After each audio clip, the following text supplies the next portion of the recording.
Classic Starts. Black Beauty. Retold from the Anna Sewell original. Part 1. Chapter 1, My Early Years. The first place I remember was a large, pleasant meadow. On this land, there was a clear pond. Shady trees leaned over the water. A plowed field was to our left and our master's house was to our right. It was a beautiful place. When I was very young, I stayed by my mother.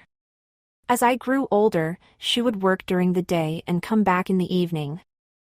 I ran and played with 6 colts in the meadow, but sometimes the other colts would kick and bite. "Listen to what I say," my mother said one day. "These colts are cart horse colts. They have not learned manners. You have been well bred. Your parents and grandparents have good tempers. You have never seen me kick or bite. I hope you will grow up gentle and good. Never learn bad ways. Do your work without complaining. Lift your feet high when you trot. And never bite or kick, even when it's only play." I have never forgotten my mother's words. She was a wise mare, and our master liked her very much. He called her Pat, even though her name was Duchess. When our master came to the gate, my mother neighed with joy and ran to him. As I was dull black, he called me Darky. He would give me bread and my mother would get a carrot. Before I was 2 years old, something happened that I have never forgotten. We were eating in the meadow when the oldest of the colts said, "There are the hounds." "They have found a rabbit," said my mother, who was standing nearby. Soon men on horseback galloped by as fast as they could. They were far into the lower field when the dogs stopped running and barking. "They must have lost the scent," said another old horse, watching the dogs scatter with their noses to the ground. "Perhaps the rabbit will get away." Before long, the dogs started yowling and came back toward us at full speed. A rabbit rushed by, wild with fright. The dogs burst over the bank, leaped the stream, and came dashing across the field. The men followed. The rabbit tried to get through a fence but couldn't. She turned toward the road, but the yowling dogs were too quick. Then, we heard a shriek and that was the end of her. I was so surprised that I didn't see what was going on by the brook. 2 fine horses were down, one in the stream, the other one in the grass. One rider got out of the stream, the other man lay still. Later we learned that George Gordon, the squire's only son, had died in the accident. Hot as we watched, one of the horses lay on the grass, badly injured. One man left and came back with a gun, and after a loud bang, all was still. The black horse moved no more. My mother seemed upset and sad. She said she had known that horse for a long time, and that Rob Roy was a good horse. After that day, my mother visited that part of the field again.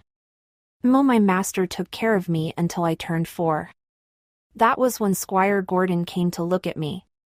He looked at my eyes, my mouth, and my legs and then watched me walk, trot, and gallop. My coat was soft and bright black.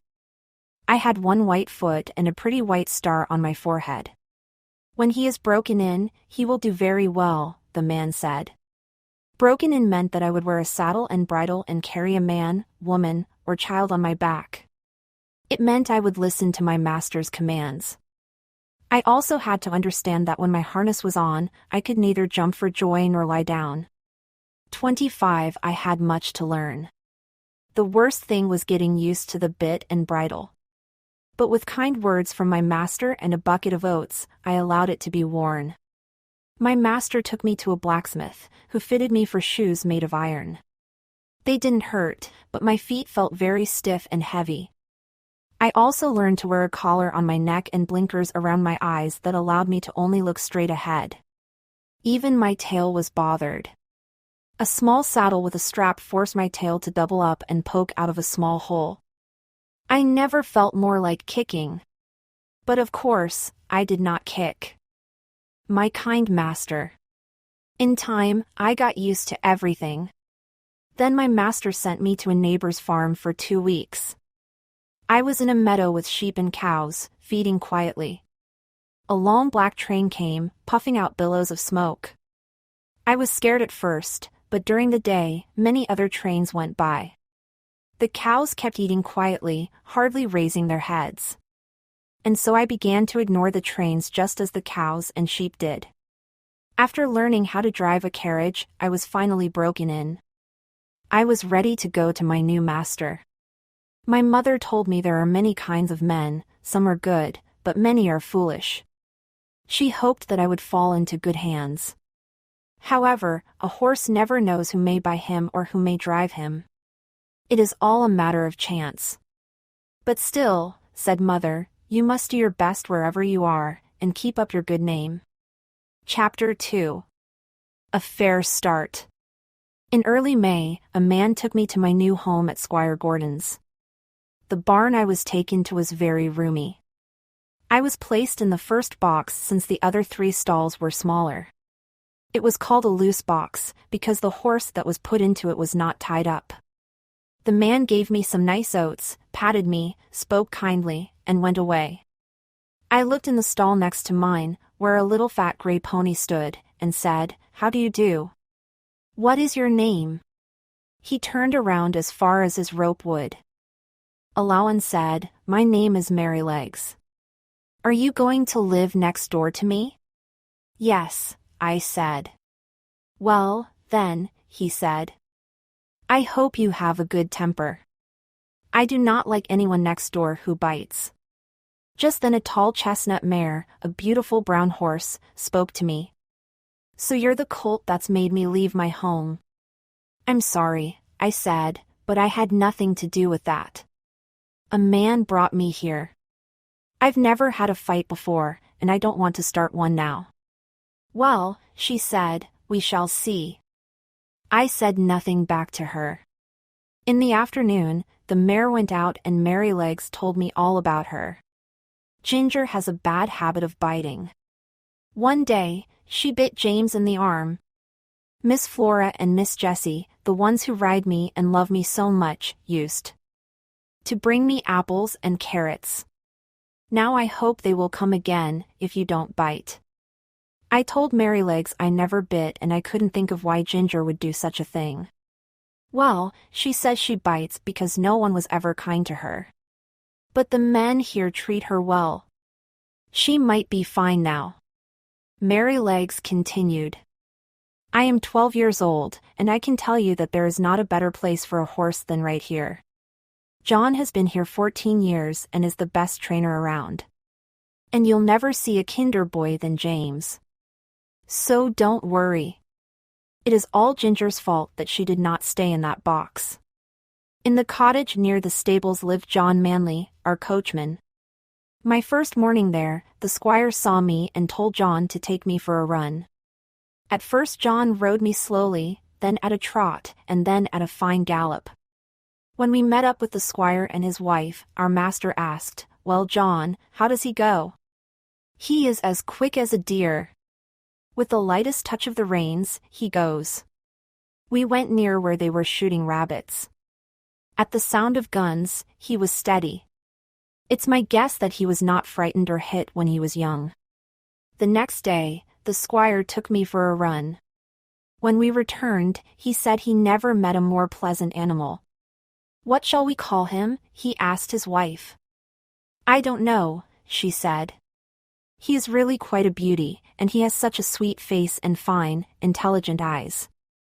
"How do you like the name Black Beauty?" "I think that's a wonderful name," the squire said. John took me back to the stable, telling James of my new name. If I had my choice, James said, I would have called him Rob Roy. I have never seen 2 horses so much alike. "That's no wonder," John said. "Didn't you know that Farmer Gray's old Duchess was the mother of both of them?" I had never heard that before. I now knew that Rob Roy, the horse that was killed at that hunt, was my brother. No wonder my mother was so upset. A few days after this, I went out with Ginger in the carriage. I was happy to learn that she worked hard at her job. She did her fair share, making our trips very enjoyable. Merrylegs and I soon became great friends. He was such a cheerful, good-tempered pony. Miss Jessie and Miss Flora would ride him in the orchard and play games. Our master had 2 other horses. Justice was used mainly for riding. The other horse was named Sir Oliver and he was the master's favorite. We chatted occasionally, but I never got to know these horses as well as I did Ginger. Chapter 3, Ginger and Merrylegs. Now I had to stand up in a stable night and day, except when someone wanted me to work. There were days when I was so full of life that I really could not keep quiet. I jumped and danced and pranced around. There were a few times we had our freedom. The carriage never went out on Sundays, so we were turned out into the fields or the orchard. We galloped, rolled over on our backs, and nibbled on the sweet grass. We were talking together under the shade of the large chestnut tree when Ginger began her story. I was taken from my mother early and put with other colts. The man who took care of us never gave me a kind word. I was a high-spirited horse and needed time to exercise. Instead, I was shut up in a stall, day after day. I cried to get loose. But no one would listen. There was one old master, who seemed rather nice, but he had turned the work over to his son, Samson. One morning, he tried to put a new bit in my mouth. It hurt so much. I must have made Samson angry, because he hit me hard with the rein. I reared up on my 2 hind legs, making him even madder. He began to beat me, so I tried kicking him. Then, I galloped off to the end of the field where I stood under an oak tree and waited, but no one came to get me. The sun grew hot and I felt hungry, but there was not enough grass in that meadow. I longed to lie down, but the saddle was still strapped on. I wanted a drink, but there wasn't a drop in sight. As the sun went down, the old master came out. He spoke gently to me, "Come along, girl, come along." He stayed by my side and petted me while I ate the oats. He saw the blood on my side where his son had hit me. Then he led me quietly to the stable where Samson was waiting. "You have hurt this horse," he warned his son. "From now on, stay away from her." The old master then took off my saddle and bridle and sponged me down with care. My back hurt. My mouth felt so bad that I couldn't eat the hay. But my master's words were sweet and soothing. After that, he often came to see me. He also gave another man the job of training me. I soon learned what he wanted from me. Then Ginger told me more about the first place she lived. After my breaking in, I was bought by a dealer to match another brown horse. Then we were sold to a rich gentleman in London. Since we were taken to fashionable places in town, we had to wear a bearing rein. It made us hold our heads up higher to look down on others. When we went to a grand party, we waited for hours.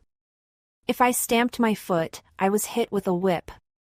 You see, our master only wanted us to look good. The driver of the carriage said I was a mean-tempered horse and soon I became one.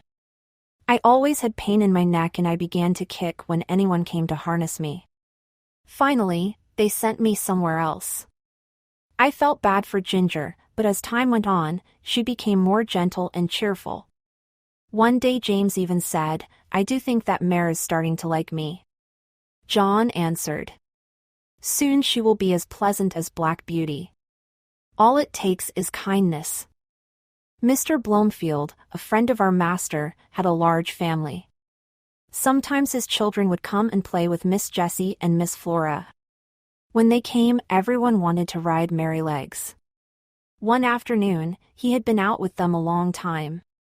James brought him back to the stable, scolding him all the way. "What have you been doing, Merrylegs?" I asked. "Oh," he said, "I taught those children a lesson."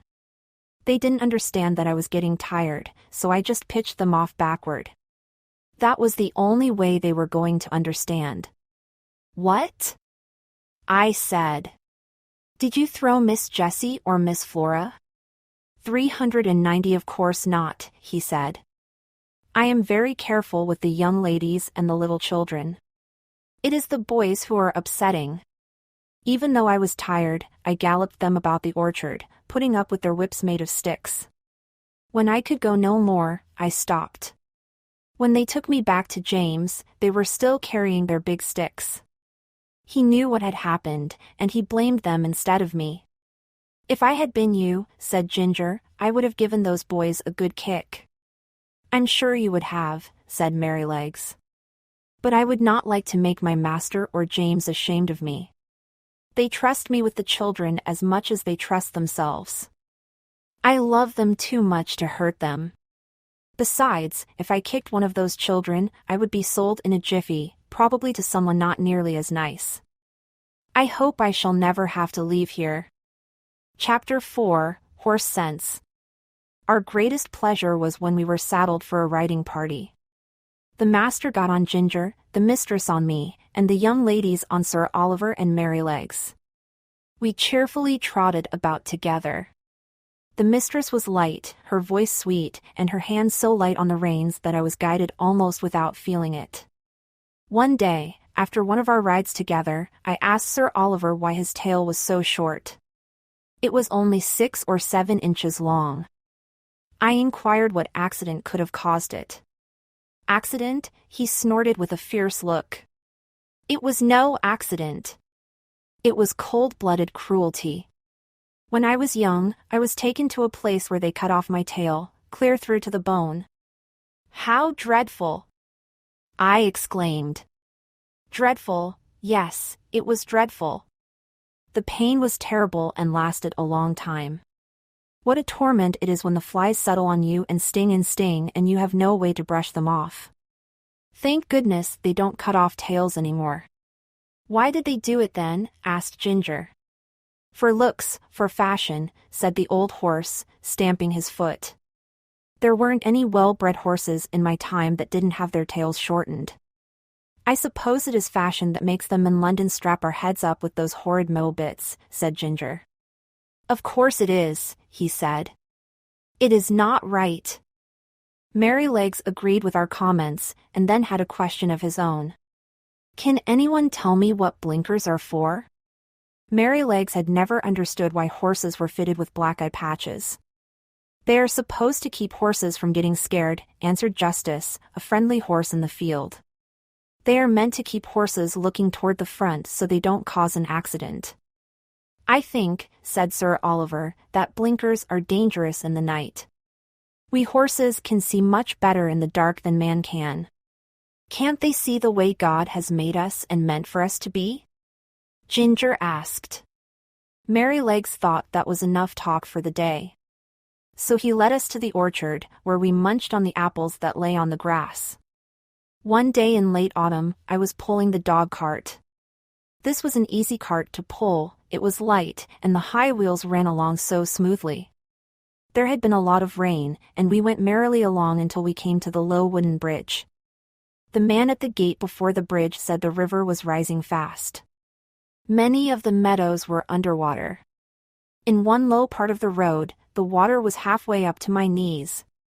However, my master drove me gently and we made it. When we got to the town, my master's business lasted a long time. By this time, the rain was coming down hard. I heard my master tell John this was the worst storm he had ever been in. The branches were swaying and the roaring sound was terrible. I wish we were out of these woods, said my master. Then we heard a groan, a crack, and a splitting sound. An oak tree crashed down in the road before us. I stopped still and trembled.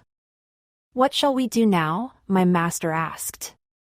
We must go back to the other road and try the wooden bridge, John answered. So back we went. But the moment my feet touched the first part of the bridge, I knew there was something wrong. I came to a dead stop and would not move. Go on, Beauty, said my master. There's something wrong, sir, said John. Come on, Beauty, what's the matter? Of course I couldn't tell him, but I knew that the bridge was not safe. Just then, the man from the gate ran out of the house, swinging a lit torch for us to see. Hello! Stop, he cried. The bridge is broken in the middle. If you try to move forward, you'll be swept away and drowned. Thank goodness, said my master. You beauty, said John. He took my bridle that I wore on my nose and gently turned me around. The wind seemed to have calmed some, though it was still dark. I trotted quietly along. I could hear my master and John talking quietly. I heard John say that if we had moved forward, the river would have washed us all away. He said that God had given men reason to find out things, but he had given animals the sense to know about things more quickly and surely than men. He had many stories to tell about animals that had saved men's lives. At last we came to the gates of our home. The gardener was standing at the entrance, looking out for us. The mistress had been frantic with worry that we had been in an accident. She had sent James off on justice to find us. We saw a light at the hall door and at the upper windows. Are you really safe, my dear? My mistress called out as we approached. Yes, my dear. But if your black beauty had not been wiser than we were, we should all have been carried away in the river. I heard no more because they walked into the house and John took me to the stable. Oh, what a good supper I had that night, bran mash and crushed beans with my oats. And John softened my stable with thick straw. I was very glad, for I was tired from our long day. Chapter 5. A Little Devil. One day, John and I were out on some business of our master's. We saw a boy trying to make his pony leap over a gate. The pony would not jump over the high gate, though the boy hit him hard with a whip. The boy, angry because his pony wouldn't listen, got down off the pony and hit him several times in the head. He got up on the animal again, and whipped him hard and kicked him. Still the pony wouldn't jump. When we got very near the two, we saw the pony put his head down and throw up his heels. He kicked so hard he sent the boy over a hedge. Serves you right. John laughed out loud. Come help me, called the boy. Maybe being thrown into the hedges will teach you a lesson. You shouldn't jump a pony over a gate that is too high for him. The boy seemed all right, and John and I rode off. On the way, though, John decided to stop off at Farmer Bushby's to tell him about the boy's cruelty to the pony. When we arrived, the farmer and his wife were hurrying onto the road, looking very frightened. Have you seen my boy? Asked Mr. Bushby. He went out an hour ago on my black pony, and the animal has just come back without him. The poor pony is better off without a rider, John replied. Your son should not be riding a pony if he can't treat it fairly. What do you mean? Asked the farmer. Well, I saw your son whipping and kicking and punching that little pony simply because he wouldn't leap a gate that was too high for him. The pony behaved well and tried its best, but finally he could take it no more. He kicked up his heels and threw the boy off. Your son wanted me to help him, but I'm sorry to say, I didn't feel like helping. Don't worry, he didn't break any bones. He only has a few scratches. But I love horses, and it upsets me to see them badly used. The mother began to cry. Oh, my poor Bill. I must go and meet him. He must be hurt. Go inside, dear, the man said to his wife. Bill needs to be taught a lesson.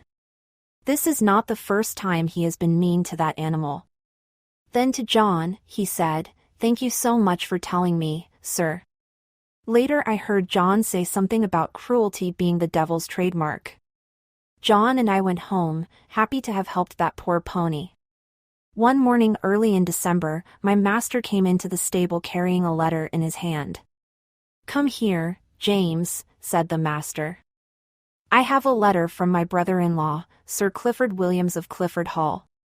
His coachman, who has cared for his horses for years, is getting old. He wants a younger man to learn the job. He would pay you well and it would be a good start, although I would hate to lose you. John looked his way. I would hate to lose you, as well, James. But I would never stand in your way for the world. A few days after this conversation, it was settled that James should go to Clifford Hall in a month. Everyone was sure he would be wonderful at his new job. Chapter 6: The Fire. Before James was to leave, my master and mistress decided to visit some friends who lived some distance away. James was to drive them. As the sun went down, we stopped at a hotel and dropped off my master and mistress. James drove us to the stable, and 2 men came out to take care of us. The little man in charge was a pleasant person. I never saw anyone unbuckle a harness as quickly as he did. With a pat and a kind word, he led me to a long stable housing 2 or 3 horses. The other man brought Ginger. I never was cleaned so quickly as by that little old man. When he was done, James patted me, thinking the man might not have done a very good job. But he found my coat as clean and smooth as silk. "Practice makes perfect," said the little old man. After 40 years of practice, I should be doing everything right. James laughed with him. They conversed about how to train horses. James was pleased to hear that the old man thought as he did. "Train them as you would children," James said. "That's what we believe." "Who is your master, young man?" "Squire Gordon, of Birtwick Park," James answered. "Ah, I have heard of him. He is a fine judge of horses. Some say he is the best rider in the country." "I believe he is," replied James. "But he rides very little now, since his son was killed." "I read all about it in the newspaper," the man remarked. "Wasn't there a fine horse killed, too?" "Yes," said James, "a splendid creature. He was a brother of this fine horse here." James pointed to me. "That's a shame," said the old man. "It was a bad place to leap, if I remember correctly. I like to go on a hunt as much as any other man, but no foxtail is worth the life of a young man and a fine horse." James nodded his head sadly in agreement. When they finished grooming us, they left the stable together, still talking about Rob Roy. Later on that evening, another traveler's horse was put in the stall next to mine.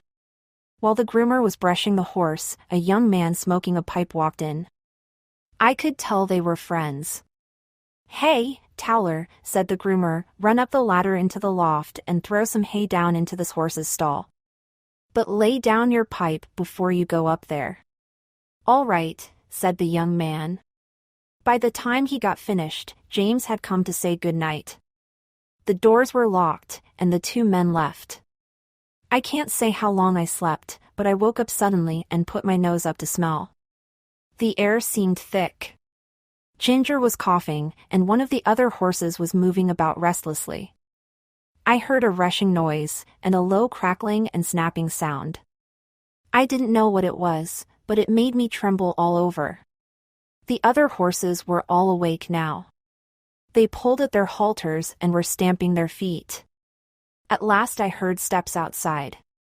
The groomer burst into the stable with a lantern and began to untie the horses, trying to lead them out. The first horse would not go out with him. Finally, he left the stable alone. I guess we were all foolish, but there was nobody we knew we could trust.